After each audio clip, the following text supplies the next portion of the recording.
Welcome to the Emulsion podcast. I'm your host, Justin Khanna. This is a solo episode. Yep, it's just you and me.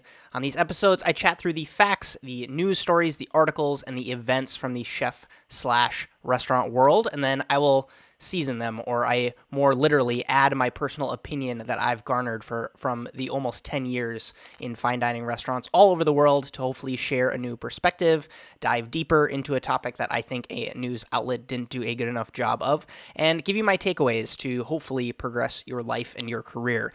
This show is sponsored by you folks. Patreon is where that happens. If you get value from watching my stuff, if you want to say thank you, I really appreciate it. Patreon.com/Justin Khanna. That is the best place to do that. So thanks in advance if you can. I appreciate you if you want to, but you can't.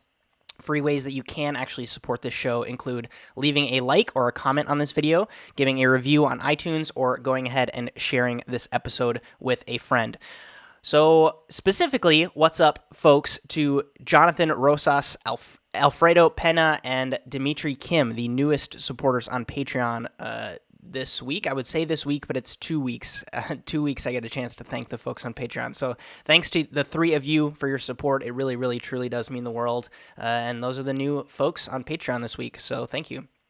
Today's beverage, I had my coffee already this morning, and I have another coffee meeting at 12 today. So I'm going with the green tea, jasmine tea. Anna's a big fan of jasmine tea, so I just grabbed a little bit of that to drink during the show. I feel like it's just going to get oversteeped, and it's kind of too hot right now, so we'll see if I end up actually drinking it.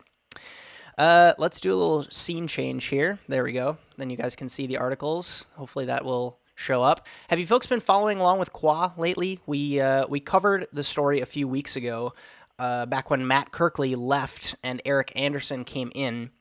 And some really interesting articles have come out recently, both on varying spectrums of his work so far. So the first piece that I want to cover comes from Forbes. It's titled, Qua's Chef Eric Anderson on Why Fine Dining Will Never Die. And to hit the nail right on the head right away, his answer to that question is, quote, beautiful, great tasting food will never go out of style. There's always going to be those people who want to have a luxurious experience, people who eat out for a hobby, as a passion. It may ebb and flow as times change and the economy changes, but at the end of the day, people will still love to go out and be pampered, end quote. So he continues to talk all about San Francisco as an amazing food city. He was, of course, coming from Nashville, I think, where Catbird's seat was, and he's new to San Francisco. He says in the article that he doesn't really have a lot of friends right now. He's probably working a ton. But he also talks about the high concentration of 3 Michelin-Star and just Michelin-Star restaurants in general. She asks him about the closings of restaurants in Chicago and his thoughts on that, and so much more. There's a couple of interesting points I wanted to highlight, though, if you aren't going to end up reading this article yourself. He says, quote, I don't have any stars. Matt Kirkley has 3 stars. I think technically stars are given to the chefs, so I don't have any stars. If we lose a star next year, it's like me opening with 2 stars, but I don't think anyone's going to see it like that, end quote. And I have an interesting perspective on this. I agree in a certain sense, and it's weird because these rules only technically apply when things like this happen, when you have a restaurant that has a 3-star ranking, and then literally months after that happens, you shift chefs. So it's a really, really interesting situation, and props to him for more or less addressing it in that way. And the fact that the perception is not necessarily going to be what he wants. But again, props to Amber Gibson, who is the contributor who wrote this piece for such a layup of an interview. I don't think this piece was deep enough to necessarily get anything out of him. It was more or less, you're doing a great job. Welcome to San Francisco. I certainly learned a little bit more about Eric through this article. I didn't really stop to think about the evolution of Qua and the chefs that have gone through from like a macro perspective, right? Like we see that the name has changed on the door or on the bottom of the menu or whatever, and the food is changing a little bit. But Eric, who gives a unique perspective because he's actually been in it. And he says, quote, obviously Matt was a fish cook. His menu was modern seafood. While I like to focus more on things that fly, my focus has been on birds, pigeon, duck, and quail with a little bit of meat. And Chef Daniel Patterson's food was vegetable focused. Mine is a very protein heavy menu right now, end quote. And all within kind of staying on brand. That's an achievement in and of itself, but maybe it's not though, right? Like if a space can go if a space and a name can go through 3 chefs with these apparently very differing styles, are any of the chefs that unique? That's my question. Like, we'll see where it goes, but at this point, if you go to Qua, you're still at a 3-star restaurant. So I think that's an interesting thing. Flipping it all, and we'll see how I can change the scene for you. There we go. Flipping it all, Michael Bauer, the critic for the San Francisco Chronicle, doesn't seem to agree with the fact that he's doing a good job. Michael Bauer just wrote a piece called "Why the Restaurant Qua Won't Be on This Year's Top 100 Restaurants List." Yeesh, let's dive into that. So he starts talking about the transition that we just covered from Patterson to Kirkley to Anderson, saying that, quote, "I'm hoping in time his ideas will gel, but for now there seems to be uncertainty in how to meld his style with Patterson's and incorporate the lighter nuances of California. In fewer than 10 days, when the annual Top 100 restaurants are announced, Qua will not be on the list. Anderson is technically gifted, and there are lots of complex techniques and pretty food on display, but presentation often supersedes the actual taste. The menu feels discombobulated without the distinct personality that distinguishes a 4-star restaurant." End quote. Spoiler alert, he gives it a 3-star review, but he voices more complaints and compliments, a few compliments, saying that the menu he had was a season behind. He says the new front of house team is an improvement than the one under Kirkley's, so a lot of people didn't really talk about that, I'm pretty sure the SOM and the general manager, the restaurant manager, both swapped as well when Kirkley left. Bauer praises Ridley Redfern for her pastries. She's been around through both chefs. He says he's not a fan of the bread service, which is apparently a slice of country bread from a local bakery, which he says it's weird that they would skimp on that a 3 Michelin-Star restaurant would skimp on, he calls it skimping, on not making their own bread. He does a pretty savage comparison, saying, quote, "Kirkley's a master of Patterson's Qua kitchen in such a short time was an anomaly. Most 4-star restaurants didn't start at the top, and I hope in time Anderson will find his unique voice and step into 4-star status." End quote. And then, again, like I mentioned earlier, he does give Qua 3 stars. So we've heard from the chef. We've heard from a local critic. My takeaway from this very complicated perspective is there's too many hands in the pot right now for anyone to kind of point fingers with the results, good or bad, right? Like, if they maintain 3 stars, how much of that is due to Matt Kirkley for even getting the guide to consider Qua as a 3-star, right? Like, is it too easy of a layup? And then should the credit go to Matt Kirkley, or should the credit ultimately go to Daniel Patterson because he still has his hands in the proverbial pot? How much is it Anderson because he could have continued to cook Kirkley's food, but he didn't, and he rebuilt the menu and made it his own? Is that mean that credit goes to him? And with Daniel Patterson, like I said, weighing in, is he sabotaging the success? Is he enabling the success to happen? It's certainly a really unique situation with heavy-hitting restaurants and very talented chefs operating at this insane level. I certainly haven't had to deal with a situation like it in my career, so I'm 100% paying attention to it, and it's one of the reasons that I wanted to cover it on the show today. But I think there's enough if there was even just one little tinge of drama in this whole situation, it would be enough for a documentary on Netflix. But it's one of those stories that's really fun to follow while it's happening. So I'm really excited that I could bring that to you folks and talk through it a little bit more. Next up is a story for all you expos out there. Shout out to my dude Thomas, went from Salad Station last year to running a service of 300 guests the other night. Sent me a message about that. So props to Thomas. But I know I just said expo, and we all say expo, but it's actually spelled Expediters. There's no O in Expediters, or at least how we think that we say it. So should we call it XP Station, not Expo? We're all saying it wrong. But anyways, we've all seen it floating around, hopefully on social media this week. I certainly have on Twitter and Facebook, but New York Times did a piece called "The Quarterback of the Kitchen. It's Not Always the Chef." End quote. And of course, when they say quarterback, they mean the one that's calling the plays, structuring a game plan for the execution, and that person that gets all the communication from, in football, it would be the coaches, but in this case, it's from front of house. So have you ever expedited before? That's my question of the day for you. Leave me a comment or tweet at me if you've expedited before. That's my question for you folks. But I was having this conversation in my head the other day. Every chef should train on XP Station before they get a spot on the line. The progression, I think, should go prep, and then expediting, and then salad station, I think, or like that first cold courses, however the kitchen is set up. I certainly know the feeling when you go from prep to garde and you're just so lost and confused by the ticket system, right? Like it's getting fired, you're out on it, you're picking up, it's on deck, and you're like, what the heck is going on? So I think if you learn the ins and outs of expediting, you get an empathy for the entire kitchen and the front of house, and then you learn the timing, and then when the time comes to have the cooking part be part of your day, then you have this huge advantage because you know how the whole machine works. But anyways, that's my little rant on expediting. Let's get into the story. So it does a little breakdown of what an expediter is, saying, quote, chefs say expediters should be precise, strategic, and terrifically organized with an uncanny, up-to-the-minute knowledge of all of the restaurant's moving parts and an ability to communicate with ease, clarity, and speed. Most importantly, they should possess a sense of total unflappability and persistent sang-froid in the face of chaos, end quote. So Rebecca Rabin, I hope I'm saying it right, Robin, is a 26-year-old who is the expediter at Blue Hill at Stone Barns. She says her sous chef told her, quote, things are going to get crazy, but no matter what, stay calm, because if you lose it, then it translates everywhere, to the cooks, to the front of house, everywhere, end quote.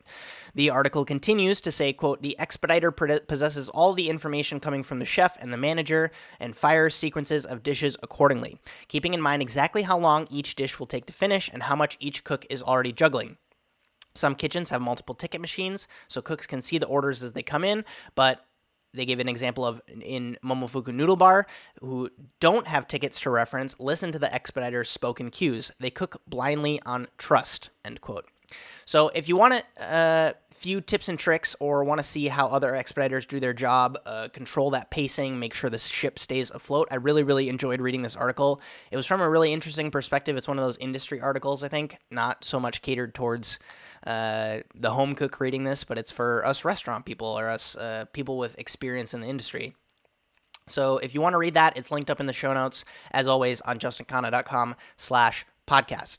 So taking it back into restaurant reviews, and I'll pull up the next graphic here, Ryan Sutton did a piece on Momofuku Ko's bar last week, and he had a lot of great things to say, even though he only gave it 3 out of 4 stars. So coming into this article, I actually thought that he was reviewing Momofuku Ko, and that he was just doing another review on it, which I mean, could have been cool, but it's of their bar program, which I wasn't even aware was open, so I was really, really excited to read this article. He starts by doing a breakdown of their chicken wing, saying, quote, normally the price of a meal at Ko is $255, reservation only.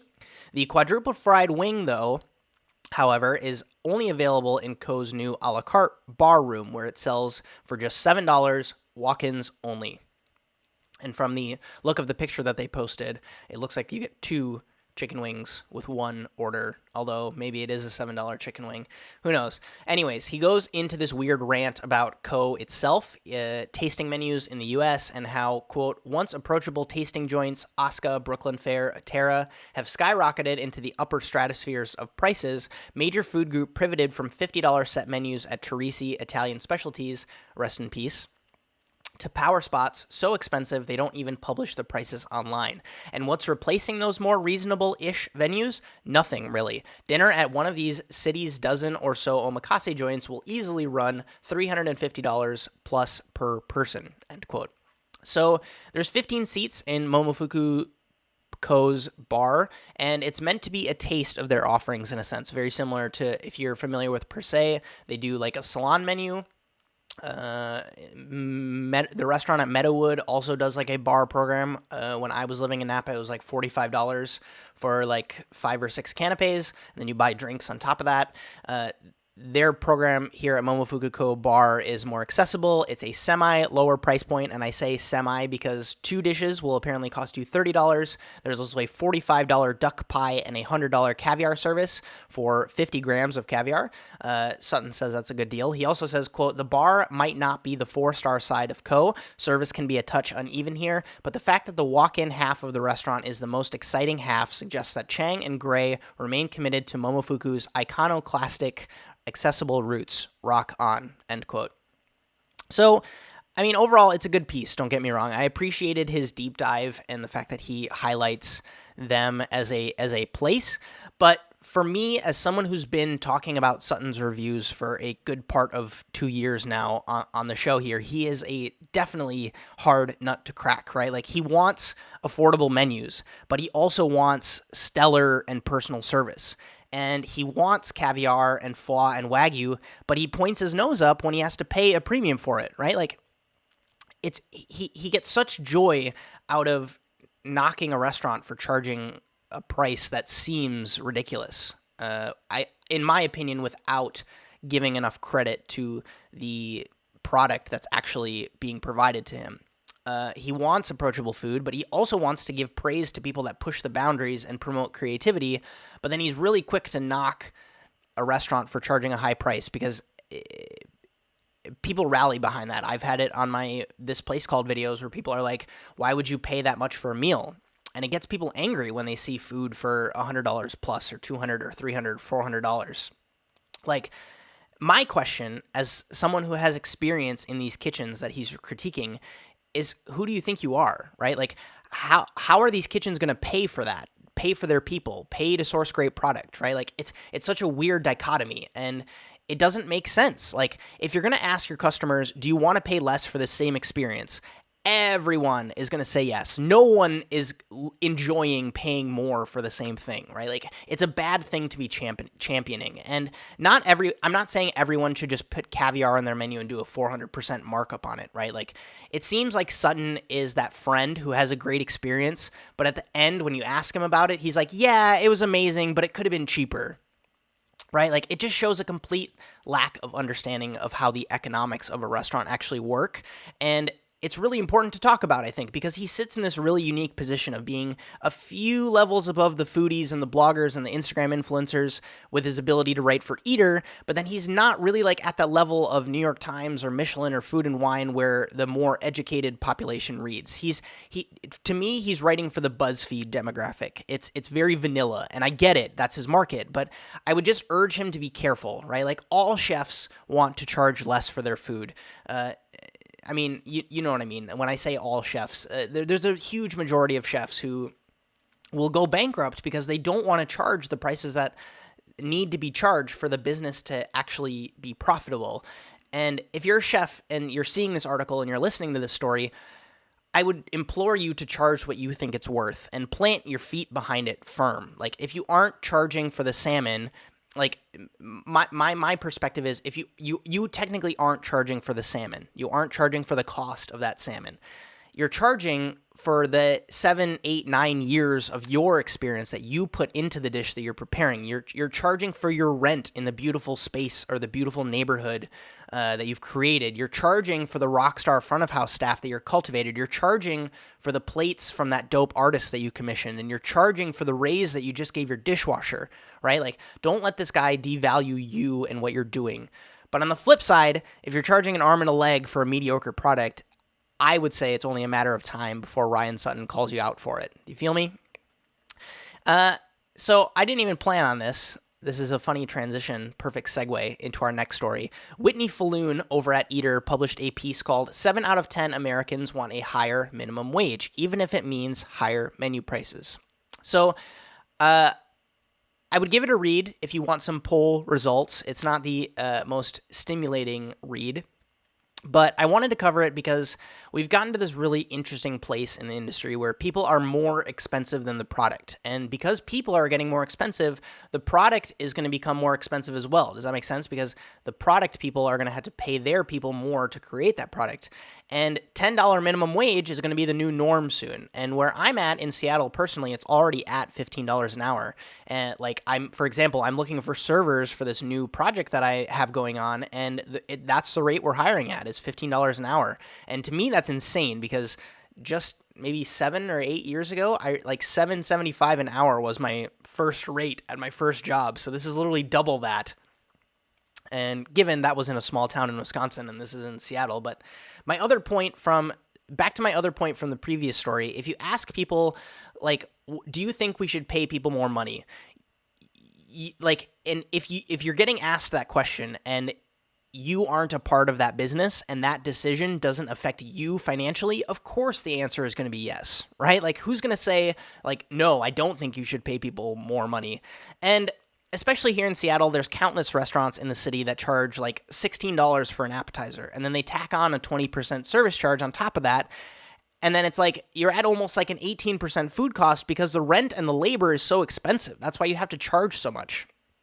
And on top of that, then the restaurant will only take home like a 6% profit on that dish. It's like, it's crazy math, but it's just a reality. And we're going to look at this time as a weird era in the restaurant sphere, the restaurant arena. Tipping is questionable, and the service charge causes its own set of problems, and wages themselves are increasing.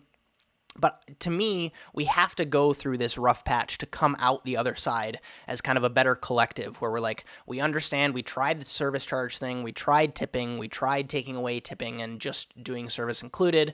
Like, there's no, the thing about this whole thing is that there's no one size fits all solution.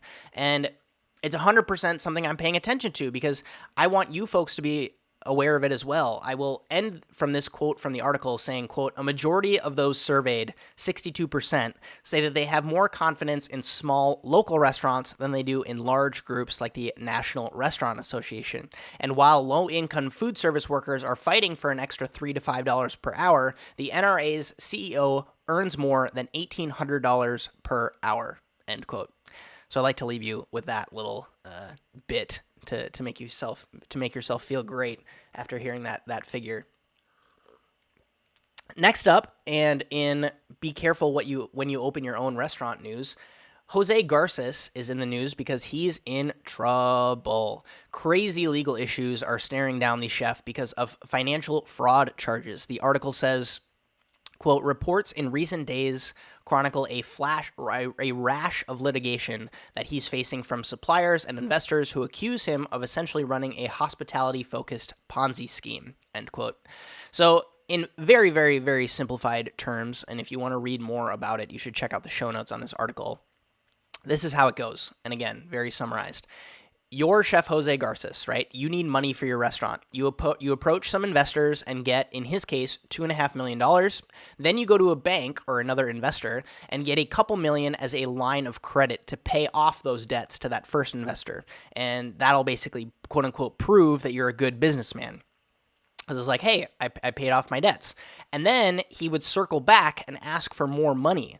And then essentially, it's essentially like digging a hole and then getting out of it and then digging another hole 3 feet later and using the dirt from hole 1 to fill hole number 2. And there was all these other things that would go with it, right? Like, he would not pay his food bills. He apparently owes $1 million plus to his suppliers, which to me is like crazy. Like, what does $1 million in wholesale product look like? That's just bonkers to me. But then he would not pay the suppliers, and did he not pay the suppliers to make his books look like they were profitable? I'm not 100% sure. The article doesn't divulge that, but his investors aren't happy is the punchline. So concerns for him have to be like, if he somehow comes out of this, how in the world is anyone going to invest in him again? There's got to be some real reputation rebuilding for Chef Jose to make this a positive for him. It's not a good track record to approach a new investor with like, yeah, I've had some success in the past, but there was this one time where I had a lawsuit. But as with most of these stories, I just want you to be aware of these happenings. I know some of you are going to deal with your own investors someday in the future. And after hearing these stories and knowing what has happened in history, hopefully you feel better equipped to make those decisions in your career when the time comes. So that's why I like covering stories like this. Flipping it to another Chef Jose Andres just got named as one of Time's most influential people of 2018. Amazing to see a chef be recognized in that light. Andres, of course, being very political lately, bashing Trump any chance he can get, and providing relief to those affected by the hurricanes in Puerto Rico and Texas and beyond. He is 100% being recognized for those humanitarian efforts. There's only 100 people that Time recognizes every year, and he's also got a Humanitarian of the Year award from James Beard Foundation, and more great press on top of that. So bravo to Chef Andres. It's a absolutely great way to use that influence for good. Whoopsies. Getting my mic all screwed up. The last article, I didn't show you guys the thumbnails here, so you can check out this one here, the controversy surrounding Iron Chef Jose Garces. And then here's the headline from the Time magazine shoot. So the last article that I want to talk about today is insane news. Some of you may know the story of Andy Haler, the guy who ate at all the 3 Michelin-Star restaurants in the world back in 2004. He's gotten close, I think, on other years, whether or not he ate at them all or if he ate at multiple. But this other guy is trying to do a one-up, or maybe it's not a one-up, it's just a different kind of food tour. So, quote, Paul Grinberg is a Bay Area finance industry exec who heads his company's international operations and travels for roughly 2/3 of the year. This means, A, he has some disposable income, and B, he gets to stay in cities with a superb dining scene, end quote. So, some of you might also know that the world's 50 best is actually a list of 100 restaurants, but they choose to highlight the top 50. So he's shooting for every single one of them on San Pellegrino's list. And with 2 months until the next list comes out, he's successfully dined at 99 of the top 100 restaurants. Now you're probably wondering who's the last one. Sushi Saito. He can't seem to get a table there. And it's crazy. The pressure's on, right? Like, quote, the most intense plans he's made to complete his mission are flying 12 hours to eat 1 meal and booking 2 dinners on the same night. He says, quote, I was only in Adelaide for 1 day, so I had no option but to have 2 dinners, end quote. He sounds like we would get along. He sounds like my kind of traveler. He runs an Instagram at restaurants to dine for if you're wanting to follow his journey. I just thought that it was a cool story. It seems like a fun guy to come eat at your restaurant. Like, right? Like he is doing the cliche list following, but he seems like he actually has a good time and he wants to support chefs. He does little like comparing echibari to burnt ends in Singapore. He just seems like a cool guy, not necessarily like I don't know. I've covered stories like that before, where it's like the people that come and get the Instagram photo and then they'll move on to the next one. You know what I mean? Even though on the surface that's what he seems like he's doing. He likes supporting these chefs, so I'm all for it. If anyone knows anyone at Sushi Saito, let's come together and get this guy a table, shall we? So last up, industry style. This is direct answer. It's usually a DM that you folks have sent me. It happens all the time. This week at apex.image on Instagram asked a follow-up from a point that I covered the other day. He asked me about culinary school and changing industries himself. He says, quote, I was a terrible student when I went to college. To be honest, it was 1 semester of just immaturity and not giving a fuck. End quote. But now he wants to get into culinary school, and he's nervous that they won't accept him because his track record on paper doesn't look great. And the point that he was referencing from my perspective was the fact that I covered the other day that when I was looking for restaurants to stage at, I would go to restaurants that I didn't really care about, that I knew that I could screw up at, and then when it came time to go to the restaurant that I was actually passionate about getting in, all of that nervousness was gone and away. So I 100% gave him that advice. But I also said that he shouldn't really worry about if you're getting into culinary school, it's a totally different beast. A lot of the culinary schools, especially, I think he mentioned he wants to go to CIA, they're so financially motivated, right? Like if your check will cash, they'll let you in. That was my opinion, at least on a lot of the students that got in. I was kind of disappointed with the people that were in my classes as far as like passion for the industry and relative skill level. But at the same token, I don't think you should be that worried about having a prior good university education. Yes, it might not look great on paper, but the Culinary Institute of America started as a place for the Army people to go after they got done serving in the Army.